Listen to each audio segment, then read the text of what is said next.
সুপ্রিয় বন্ধুরা, একজন পরিশ্রমী কুলি কিভাবে পরিশ্রম করে তার দৃশ্যটা আপনাদেরকে আমরা দেখাচ্ছি। দেখেন, উনি কঠোর পরিশ্রমের মাধ্যমে কাঁধে বোঝা নিয়ে খুব উপর থেকে নামছে, খেয়া পার করবে।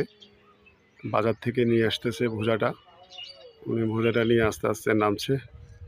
দেখেন, অনেক পরিশ্রম করে। আমরা এই সমস্ত পরিশ্রমী কুলিদের, এই সমস্ত পরিশ্রমী শ্রমিকদের যথার্থ মূল্যায়ন করতে পারি না। আজকে এই অবস্থা। আমরা ওনাদের জন্য সবসময় শুভকামনা জানাচ্ছি। উনি নিয়ে যাচ্ছে বোঝাটা, খেয়া পার করবে। খেয়া পারে ওঠানোর জন্য দেখেন অনেক পরিশ্রম করে উনি এই জিনিসটা নিয়ে যাচ্ছে। তার জন্য সবসময় শুভকামনা রইল। সবাই ভালো থাকবেন, লাইক কমেন্ট শেয়ার দিয়ে আমাদের সাথে থাকবেন এবং আমাদের গ্রাম বাংলার দর্পণের সমস্ত কৃষক শ্রমিক মেহনতি মানুষকে অভিনন্দন জ্ঞাপন করবেন। ধন্যবাদ সকলকে।